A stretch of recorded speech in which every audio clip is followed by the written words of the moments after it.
తెలంగాణలో వచ్చే ఎన్నికల టైంకు నియోజకవర్గాల విభజన జరుగుతుంది, మేము ఎమ్మెల్యేలు కావచ్చు అనే కలలు కనేటోళ్ళు ఎవరన్నా ఉన్నారా? అగో వాళ్ళకి బ్యాడ్ న్యూస్ లాంటిదే ఇది. కేంద్రం కులగణన చేస్తాము అని చెప్తుంది. కులగణన చేసిన తర్వాతే నియోజకవర్గాల పునర్విభజన ఉండే అవకాశం ఉంది. అయితే ఆ కులగణన ఎప్పటి వరకు చేస్తారు?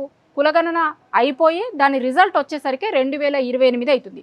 మన దగ్గర 2028 డిసెంబర్లోనే అసెంబ్లీ ఎన్నికలు జరగాలి. 2028 డిసెంబర్లో అసెంబ్లీ ఎన్నికలు జరుగుతాయి. 29 మేలో పార్లమెంట్ ఎన్నికలు జరుగుతాయి. 6 నెలలు గ్యాప్ ఉంది కదా. మొన్న జరిగిన ఎన్నికలలో కూడా 6 నెలలు గ్యాప్ వచ్చింది కదా. ముందు అసెంబ్లీ ఎన్నికలు జరిగినాయి, 6 నెలల తర్వాత పార్లమెంట్ ఎన్నికలు జరిగినాయి.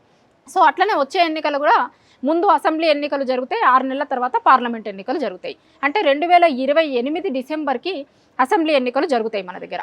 సో అసెంబ్లీ ఎన్నికల నాటికి కులగణనకి జరిగి మొత్తం క్లారిటీ వచ్చే అవకాశమే కనిపిస్తలేదు. ఇక కులగణన జరిగి మొత్తం క్లారిటీ రాకముందు నియోజకవర్గాల పునర్విభజన ఎట్లా జరుగుతుంది? కులగణన జరిగి దాని మీద మొత్తం రిపోర్ట్ తీసుకున్న తర్వాత మళ్ళా నియోజకవర్గాల పునర్విభజన జరగాలి.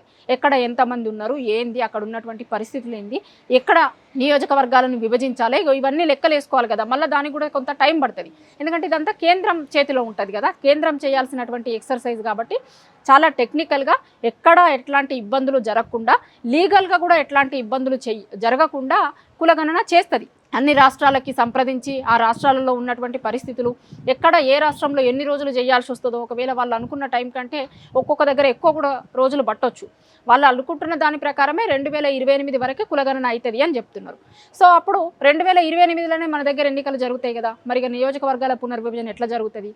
వచ్చే ఎన్నికల నాటికి మేము పోటీ చేస్తాం, ఎమ్మెల్యేలు అవుతాము అని ఆశపడుతున్న వాళ్ళు ఎవరైతే ఉన్నారో వాళ్ళందరికీ బ్యాడ్ న్యూస్ లాంటిదే ఇది.